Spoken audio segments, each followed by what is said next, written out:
morning, you could be working out, you can be walking the dog, sitting, having your coffee. We're just absolutely thrilled to have you here with us.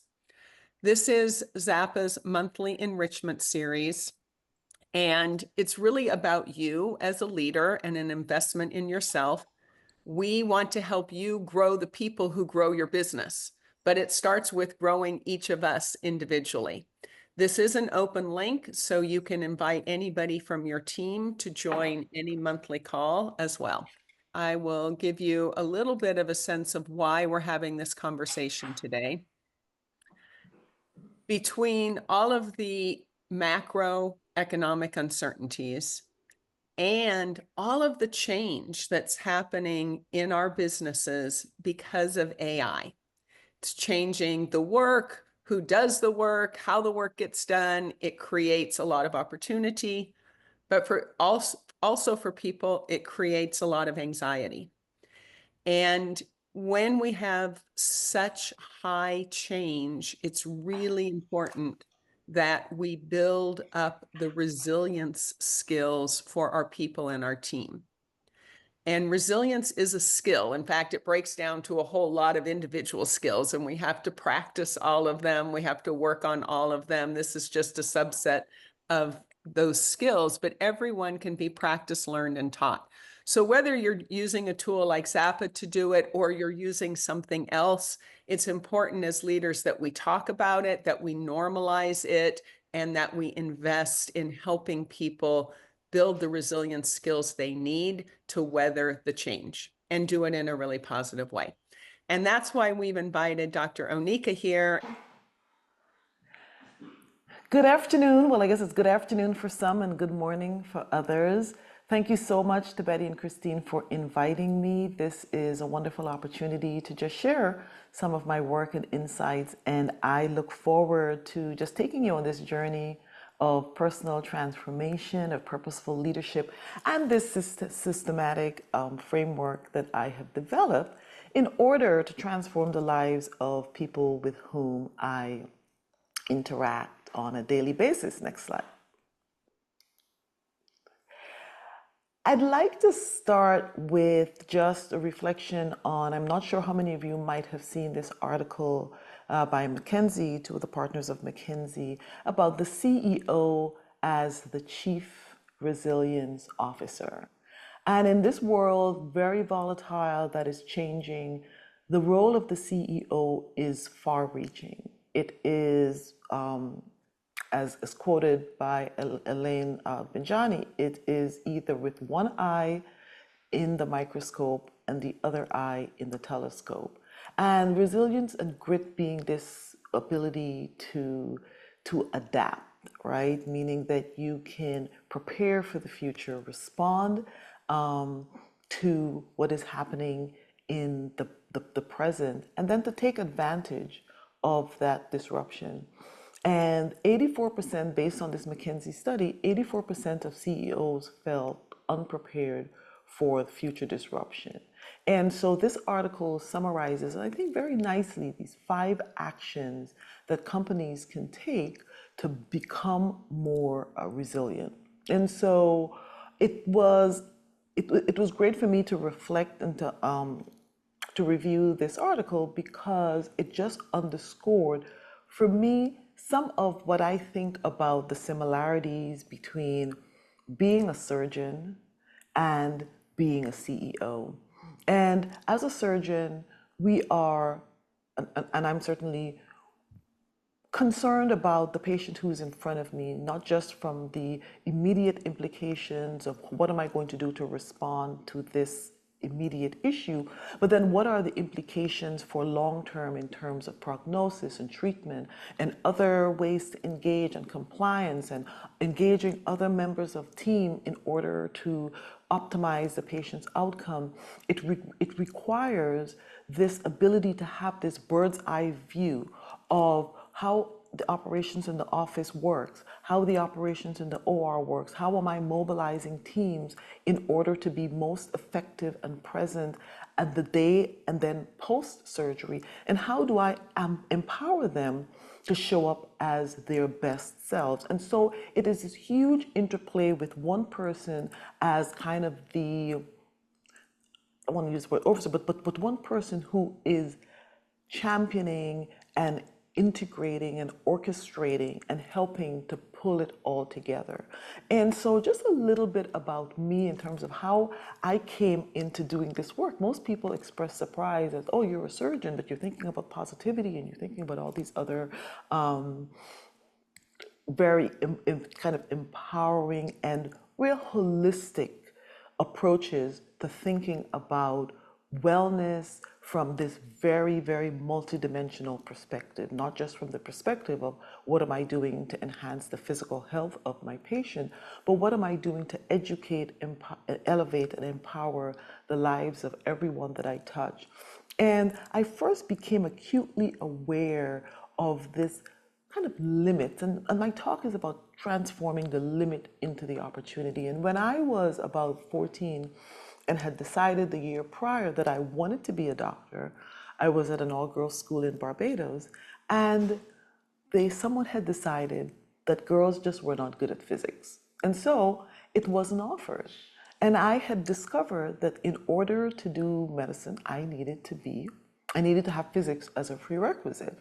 And so this was the first time I had really encountered this gender barrier, like, oh, just this broad stroke, you're just not good at physics.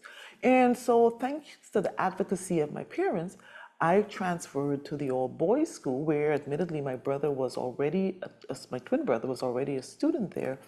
But the solution, which generates this part of what is the basis of this first habit of positivity, that there's always a solution. So the solution was to have me transfer to the all-boys school where I wasn't just there to do physics, but I actually continued the rest of my education and completed my education with all boys. And then what it did was open doors for other girls. So there were two other girls who joined my graduating class. And then in the lower school, girls began to integrate into the lower school so that they could have access to the various programs that were available for the boys. And so this really embedded in me this understanding that even in the face of challenges, even in the face of limits, we can actually mine and excavate the opportunities. And so I have found that throughout my life, whether it is as a unicorn surgeon, of all physicians in this country, 0.001% are Black female urologic surgeons. So when I walk into a room at the conferences, when I walk into a room as a physician with a patient, the first question that, not uncommonly, but the most common question is, are you the doctor? Are you the surgeon? And whereas that could be interpreted, and certainly in my early days was perceived as an offense, like why wouldn't you think I was the surgeon? I've come to understand if people don't see, and if I'm literally one of 0.001% in the country, it is not surprising that they would not automatically assume that I was the surgeon. And so I looked at that as an opportunity to educate, to elevate, and then to be empowered to empower others that number one, it is possible that we can fill these roles and that we can inspire young women to aspire to various types of male-dominated fields, but also to facilitate this expansion of thought of the patients with whom I interact so that their worldview changes just by virtue of their interaction with me. And so that becomes this amazing opportunity. And so just making that mind shift is incredibly powerful and has been the basis of the work that I do. Next slide. Next slide. And so the opportunity, as I discussed, was to create this character Dr. Didi Dynamo, super surgeon on the go. And as I really began to do a lot of mentoring, especially of young women, and I began to understand, number one, that having someone who looked like you, who is blazing a trail, is so incredibly empowering. And I wanted to start that work earlier because a Columbia study had showed that by the time girls reach age 6, they already believed that they could not pursue careers that required brilliance. And so we had to get to the kids early. Early intervention is everything. And so if we could start crafting and molding belief systems and mindsets from very early, then we don't have to do this work of digging through imposter syndrome, misogyny, paternalism, all of these types of isms that make it such that women don't feel that they're capable, young girls don't feel that they're capable of pursuing certain types of careers. And similarly, the character was not just for girls, it was to really create a world where everyone could see themselves represented in that world, but the embedding of what the world was about just by whom the protagonist was. It's like burying the medicine in the brownie. Even as boys interacted with different aspects of the world, they still had this embedding and this understanding that there was a girl, a brown girl, superpower, superhero character that was saving and doing these various missions with her gifted hands. And oh, by the way, the common denominator for all children was her heart to serve, courageous, leadership, innovative, loving science, caring, being patient, kind, all of those character strengths represented within that character touches all children and then creates what I think this even leveling of a playing field where our children begin to see each other for their value and for all the things that add to them, rather focus on differences as a division rather than something that actually elevates discourse. So that was the start of DD Dynamo. And because of my work as training as a surgeon, being at an all-boys school, understanding how to show up with a mindset that elevated not just myself, that others around me, I established these 5 habits of positivity that basically position you to be able to adapt, to be able to navigate through, to be able to take advantage of any challenges with which you come into contact. And these 5 habits are: number 1, there is always a solution. You just have to work to find it. I mean, remember, resilience really starts in our mind, as anything related to change, technological advance. It all starts with an idea. So we can bring ideas and our thoughts to life in very, very impactful and compelling ways. And so when we do the work of disciplining our mind by having a process and a discipline. So many people will think of positivity as a form of burying your head in the sand, a form of denial, a form of putting on rose-colored glasses so you're not actually dealing with the reality. And I am changing that narrative, which is positivity is a process. Positivity is not just a platitude. It is a process by which we train ourselves to extract those things that add to us and extract those things that serve us, extract those things that strengthen us. We know that we live in a world, and certainly now more so than ever, where 80% of our thoughts are negative. That's just the reality. And people will ask, well, why is it that negative thoughts seem to become much more effective as a marketing tool, as grabbing people's attention? Likes and shares seem to be really focused on negative messages. And it's because negativity creates what we call these kind of action tendencies, which means that it generates this real visceral, like it gets your heart rate up, it releases that cortisol, that fight or flight, it makes you feel something. Whereas Joy and love are kind of these very soft and undulating types of emotions that don't give you this jarring type of feeling of kind of being alive. And so, for that reason, negative emotions can take center stage and really dominate because they generate such a visceral and such an intense response.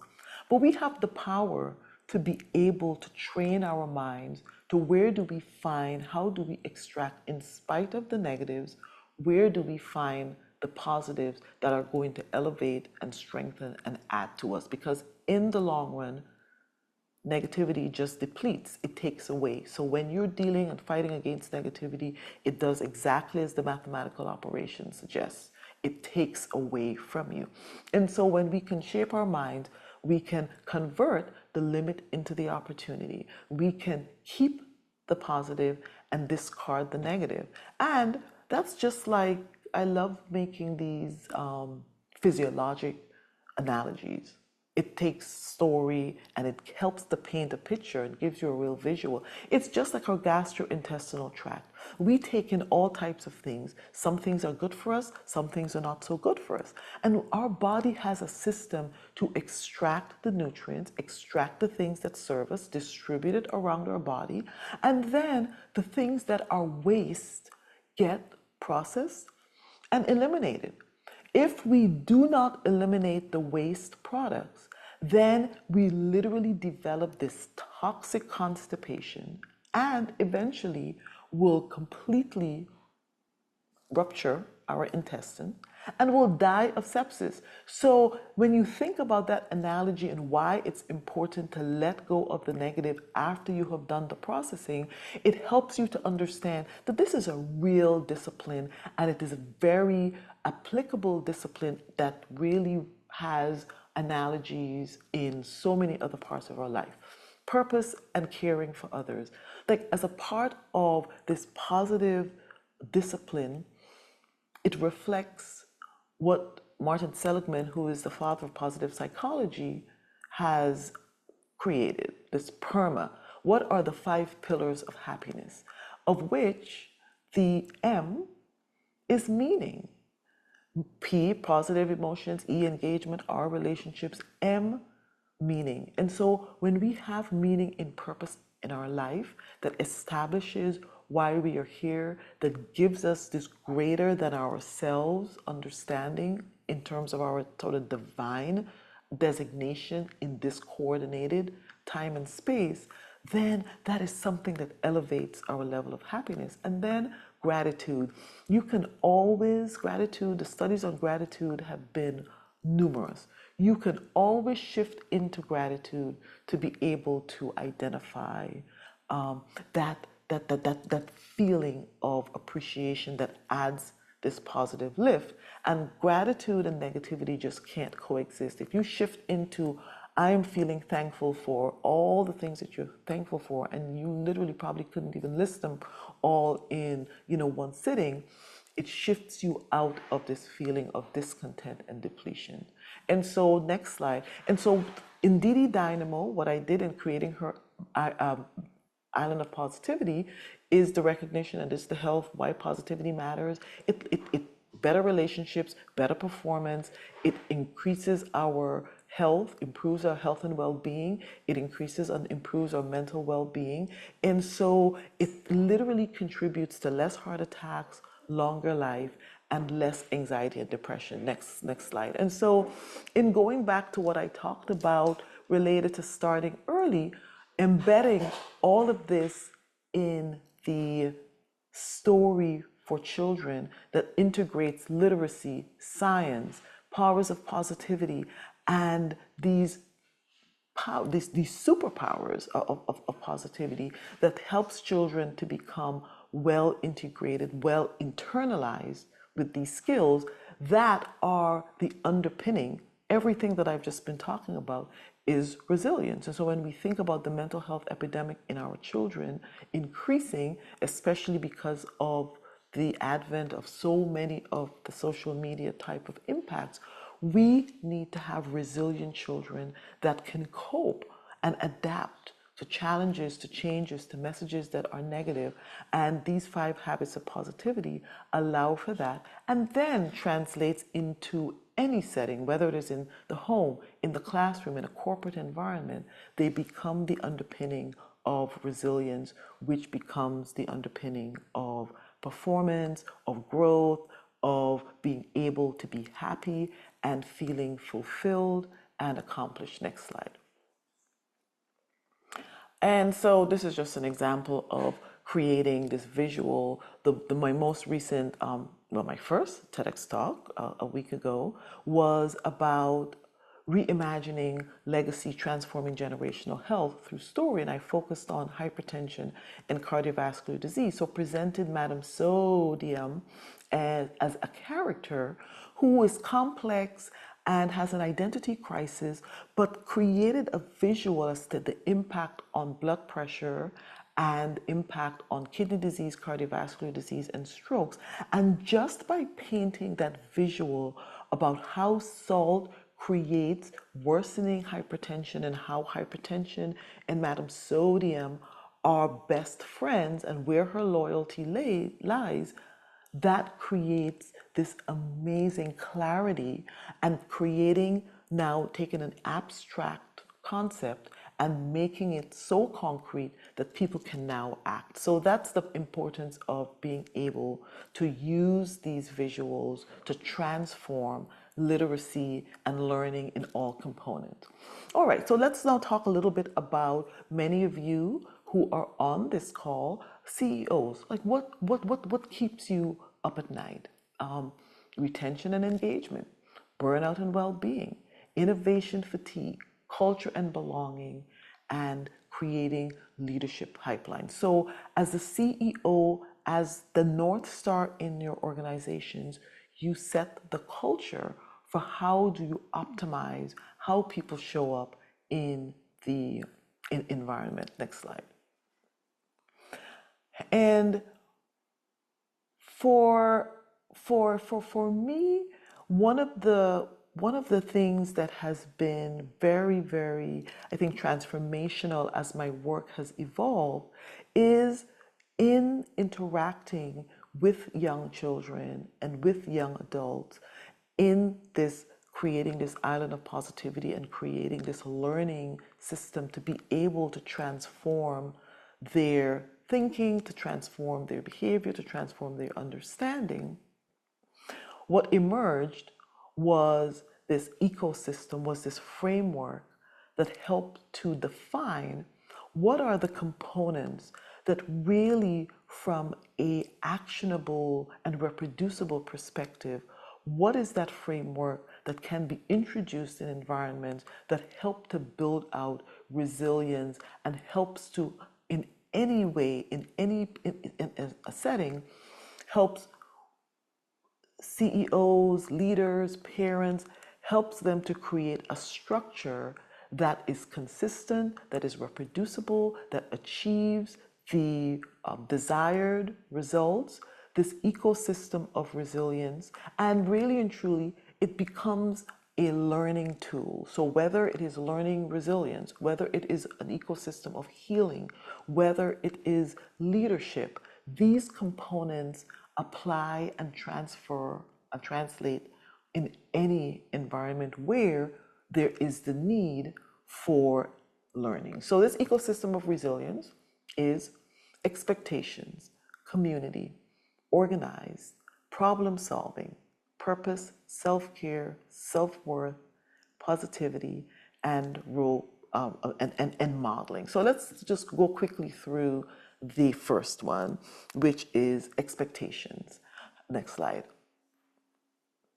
And in any environment, I mean, and I keep going back and forth with this analogy between my role as a surgeon and CEO of my own company, CEO with my husband, but the role of expectations is huge. Being able to set the expectation of what is your role, what do you need to deliver, what is the construct in terms of how you show up, and expectations are bidirectional. My patients have an expectation of me, your team members have an expectation of you, and you have an expectation of them. And so it really stipulates that you are in this together. This is not just a top down hierarchical type of engagement, but this is everyone coming to the table understanding that even though there is a leadership model, everyone has to show up as their best selves in order to accomplish the mission. And so goal clarity increases engagement. This is a Gallup study that showed by 3.6 times. Next slide. Community. Community is really everything. Feeling that you belong, feeling that you are a part of whatever the establishment or organization, feeling that you actually matter is very, very, very important to being able to build out resilient and positive culture. And when individuals feel connected, then they feel that they're accountable.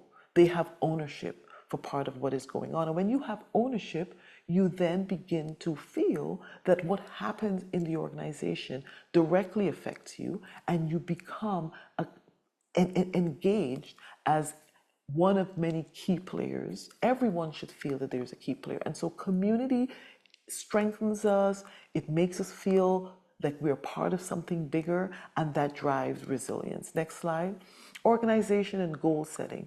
We have to know, what are we trying to get to? And the structure of understanding very clear standards, outlines, deliverables helps to support execution. People are not confused, they're not uncertain. There is a clear blueprint, and everyone knows where they're positioned, where they show up, what they need to do, what happens if something goes wrong, what is their response.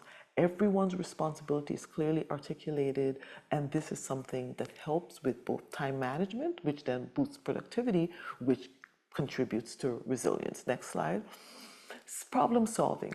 Problem solving and being adaptive is a key player in resilience, because if one is a team member is empowered and has the skills around what is the anatomy of the problem and how do we approach the problem, then everyone feels empowered to be thinking about solutions. If you believe, as in habit of positivity number one, this is a mindset, there's always a solution, then no one is just waiting and sitting back for somebody else to come up with the solution. Everyone is engaged. Everyone feels that they actually have ownership and they have the ability to contribute. Next slide. And so we get to purpose. We've already talked about the importance of connecting to meaning and purpose and how that drives motivation and long-term commitment. And purpose-driven firms outperform the market by 42%. Next slide. And now we get to self-care. And this has emerged as much more of a critical issue because burnout has been a huge, huge problem certainly within the medical workforce and within so many other industries. Workforce burnout is a significant issue that contributes to mental health challenges and the ability to show up and perform at the optimal. And so we have to be very mindful of what that looks like and how the culture encourages pillars of self-care so that workers are not depleted and they are constantly doing that recharge and refill, and that becomes integrated into your culture at work. Next slide. And then moving on to what I call treasure chest thinking. What are the types of behaviors, the types of strategies, the type of culture that drives this ability to understand your self-worth? A CEO becomes one of the most important drivers of that because you set the culture, you set the strategy. And so that builds resilience. It builds the ability when times get tough, when there's a need to pivot, when everyone has to really rally and things are not going as planned, when everyone can show up because they understand their worth. That is how resilience shows up. And last of all is modeling. The next slide is the environment of positivity, and we've already talked about why positivity in any environment is very empowering. And then we get to modeling. What are the examples that leadership sets? What is this? How are you showing up that models for the rest of your community how you approach whatever the situation is in a very resilient and resourceful way? How do you grow? How do you expand? How do you make sure that you are thinking about your team members? How do you think about what's happening today, but also planning for tomorrow? How are you balancing being able to role play? All of those types of behaviors inspire our teams and create in them this kind of model where if you actually have someone that you look up to, you see someone who does something and is behaving in a way, is achieving in a way, is blazing in a trail in a way that communicates to you that it is possible for you, that is incredibly empowering. It also contributes significantly to resilience. And so as CEOs, we set the culture, we set the ability for those who look up to us to set the path, to navigate through. We help to empower them to know that they too can show up similarly, and then they are really locked in, lockstep with you in order to achieve the best results for that company. And so, in conclusion, we next slide. We go to the, keep going. Next slide. Next slide.